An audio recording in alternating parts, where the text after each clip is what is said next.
Shine परिवार के आप सभी कस्टमर, सभी एसोसिएट, आप सभी को Rashid Naseem, chairman shine group का प्यार भरा नमस्कार।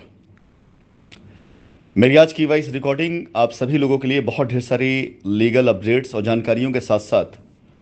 ऐसे कई लोगों के लिए संदेश होगा जो मेरी दी गई जानकारियों में प्रभावित होंगे।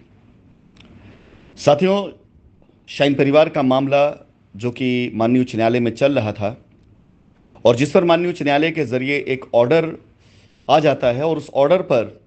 जब काम शुरू होता है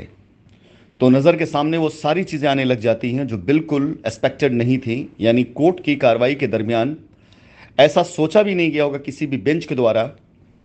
किसी भी हियरिंग में, कि रियलिटी बिल्कुल अलग निकलेगी, सच्चाई बिल्कुल अलग निकलेगी इन झूठों के मुकाबले में। आज की तारीख में जो 202 लोगों की रिटें हैं, मैं उसे संबोधित करके ये बात करना चाहूँगा कि उसके पीछे कई ऐसी रिटें जो शायद क्लब कर दी गई कि अगर कोर्ट के अंदर लगाए गए कंपनी के सारे आरोप जो कि पिछले 4-5 सालों से कई बार मॉनिटरिंग करने के बाद कोर्ट ने एक आदेश दिया, तो हकीकतन वो सारे कस्टमर्स जो कोर्ट में थे, जो लीगल में थे, उन्हें जा करके स्पेशल कोर्ट में अपना क्लेम खड़ा करना चाहिए और वहाँ से उनका मैटर ख़त्म होता है, वहाँ से उनका मामला निपट जाता है। लेकिन स्पेशल कोर्ट के अंदर कोई भी इस तरह का क्लेम ना खड़ा करके लोग जिस तरह से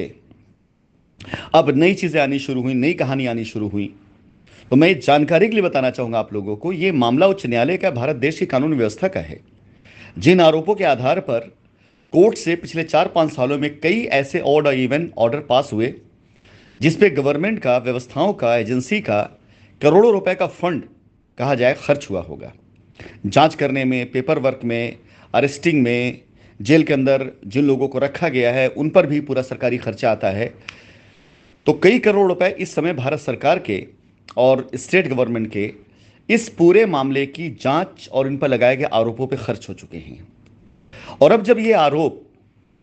इस तरह से सामने आएंगे जिसमें एक बच्चों का खेल समझ लिया जाएगा, जैसे लोगों का क्लेम स्पेशल कोर्ट में उनको जाना चाहिए, वहां ना जाकर के लोग नई नई रिटें लेकर के फिर से कोर्ट में जा रहे हैं और नए नए तरीके के फिर से आरोप लगा रहे हैं, उन्हीं आरोपों पर फिर से बात करने की कोशिश कर रहे हैं जिन आरोपों पर 5 साल बर्बाद हुआ। तो जाहिर सी बात है कि आप बार बार ऐसी चीजें करके न्याय व्यवस्था को या तो बहुत कमजोर समझ रहे हैं और या तो आप अपने आप को ज्यादा होशियार समझते हुए इसे बच्चों का खेल समझ रहे हैं। आज जो चीज हुआ है, मैं जहां तक समझता हूं, जहां तक मेरी अपनी नॉलेज है और इसको कायदे से और ऑब्जर्व करने के बाद मैं आपको सही जानकारी और दूंगा कि अगर आज प्रयागराज हाईकोर्ट के अंदर जिन रिटों पर सुनवाई थी, अगर उन्हें फिर से दोबारा क्लब कर दिया गया है, ये तो थी कानून व्यवस्था, कोर्ट की तरफ से अपना खुद का, उनके विवेक पर लिया गया फैसला। और ईश्वर करे कि हमारे सभी जेन्युइन कस्टमर जो किसी भी तरह से लीगल में चले गए हैं उनका पैसा ना डूबे, लेकिन कानून अपना काम करे और उनका पैसा तभी मिले जब कानून पूरी तरीके से इंसाफ कर ले। लेकिन अब अहम आता हूं मैं उन कस्टमर्स और उन एसोसिएट्स की तरफ जिस पर कंपनी की तरफ से आज से कार्रवाइयां शुरू होने जा रही हैं और जो प्रूफों के साथ, सबूतों के साथ में हैं। इस बात से कोई इनकार नहीं कर सकता है कि एसोसिएट ने अपने अकाउंटों में पैसा लिया और कस्टमर को प्रोवोक किया कि आप जाइए और जाकर के एफआईआर कराइए। और कई ऐसी एफआईआरों में, कई ऐसी रिटों में एसोसिएट ने तथ्यों को छुपा कर एफआईआर कराई। ये सच्चाई है और कोर्ट में उन्हीं पैसों का आरोप लगाया गया है। तो जाहिर सी बात है, अब ऐसे कस्टमर्स जिनकी संख्या जो मैंने शॉर्ट लिस्ट करी है, संख्या तो बहुत ज़्यादा है, लेकिन मेरी शॉर्ट लिस्टिंग के अनुसार ऐसी संख्या तकरीबन 1000 लोगों के आसपास की है जिनका टोटल वॉल्यूम, यानी एसोसिएट्स के अकाउंटों में दिए गए पैसों का जो पूरा का पूरा वॉल्यूम है वो मोर देन 100 करोड़ यानी 100 करोड़ से ऊपर का जा रहा है। और जब कोई मामला 100 करोड़ से ऊपर का चला जाता है तो वो मामला फिर नॉर्मल पुलिस के लिए या लोकल थाने के लिए, पुलिस के लिए नहीं होता है, बल्कि वो इकोनॉमिक ऑफेंस का हो जाता है और वो मामला फिर एजेंसी जांच करती है। जाहिर सी बात है, आज मैं ये बातें कह रहा हूं, ऑलरेडी शाइन की जांच ईओडब्ल्यू कर रही है, लेकिन ये नए मैटर जब ऐड होना शुरू हो जाएंगे तो आप ये समझ लिए कि जांच की स्पीड और जांच का नेचर इतना तेज और इतना खतरनाक होगा कि इससे कोई भी नहीं बच पाएगा। और क्योंकि अब सरकारी खर्चे कम होंगे, रिजल्ट ज़्यादा आएंगे। बाकायदा प्रूफ के साथ, एसोसिएट्स के बैंक डिटेल के साथ में कस्टमर अपना क्लेम डालेगा कि उसने पैसा फला को दिया, और उस एसोसिएट का नाम, पता, mobile number, each and everything सब कुछ रहेगा, जिसे उठाकर लाना, कस्टडी में रखना, पूछताछ करना आसान होगा सबूतों के साथ। सिर्फ हवा में तीर नहीं चलेगा, बल्कि सबूतों के साथ एफआईआर, रिट जो भी होगी। ऐसे 1000 लोग जिन्हें हमने चिन्हित किया हुआ है, इन पर पहला एक्शन, जो प्रभावित कस्टमर या प्रभावित एसोसिएट है उनके लिए ये इंपॉर्टेंट बहुत है, क्योंकि ऐसे 1000 लोगों के ऊपर जो एफआईआर होंगी, ये कस्टमर्स पूर्ण रूप से अपनी लायबिलिटी सुरक्षित कर चुके होंगे। मेरा वादा है, ये 100 करोड़ रुपए उससे ऊपर का जो भी क्लेम है उसकी जिम्मेदारी मैं लेता हूं, लेकिन इंसाफ की इस लड़ाई में ये कस्टमर अगर साथ देते हैं, और इससे भी साबित होगा कि कंपनी को किस तरह फंसाया गया। सेकंड नंबर पर मैं आता हूं, ऐसी सारी एफआईआर जिनमें 80% 90% तथ्यों को बिल्कुल पूरी तरीके से गलत तरीके से पेश किया गया है। एक एफआईआर 5-5 10-10 करोड़ रुपए क्लेम किए गए हैं, और सबूत के तौर पर 50 लाख रुपए का भी पेपर नहीं दिया गया है। जाहिर सी बात है, अगर एक एफआईआर जिसके अंदर फॉर एग्जाम्पल 10 करोड़ का भी क्लेम ठोका गया और 2 करोड़ का भी पेपर नहीं है, और वो एफआईआर अगर खारिज होती है या एफआईआर क्वैश होती है, क्योंकि ट्रायल तक मैं लेकर के आऊंगा, तो जाहिर सी बात है उतने ही का क्लेम, उतने का ही केस उस एफआईआर कर्ता के ऊपर चलने लग जाएगा जिसने झूठी एफआईआर करी है।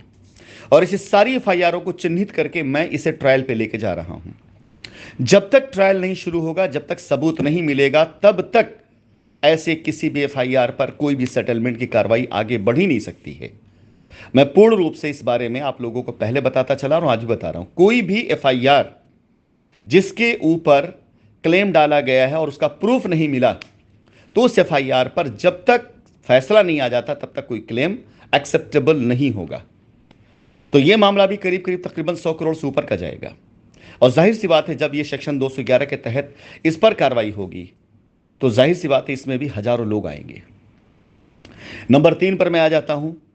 ऐसी एफआईआर जिन पर कस्टमर्स को जानकारी दिए बगैर एसोसिएट ने उसकी तरफ से सेटलमेंट लेटर लगा करके बेल करा ली है। और बहुत सी ऐसी चीजें हैं, ऐसी बहुत सी चीजें हैं जिसके बारे में अभी नहीं, लेकिन आगामी दिनों में आपको पर्दाफाश सामने दिखाई देगा।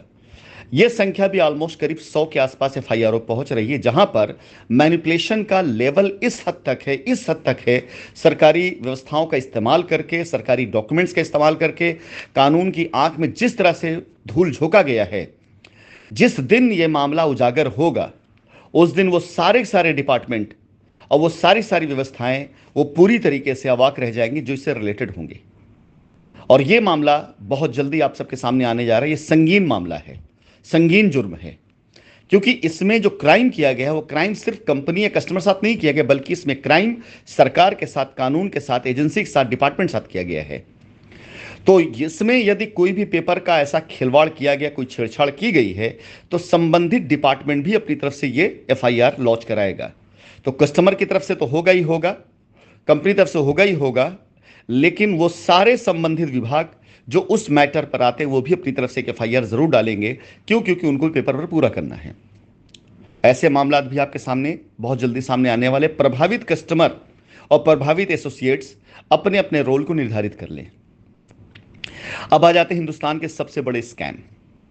जिसके अंदर मोर देन 200 एकड़ से भी ज्यादा, यानी 200 एकड़ से भी ऊपर की कंपनी की लैंड बैंक को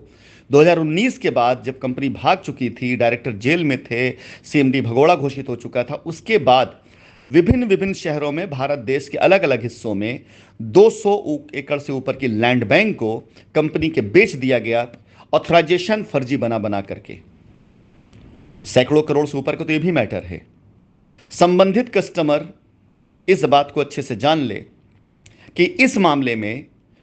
उस एसोसिएट ने या उस व्यक्ति ने जिसने आपकी रजिस्ट्री कराई है, 4 पैसे कमाने के लिए उसने आपको रिस्क पे डाल दिया है। अगर आप इस पे एक्शन नहीं लेंगे तो यह मैटर बहुत बुरी तरह से आपके गले की फांस बनेगा। इतना मटेरियल है कंपनी के पास, इतना मटेरियल है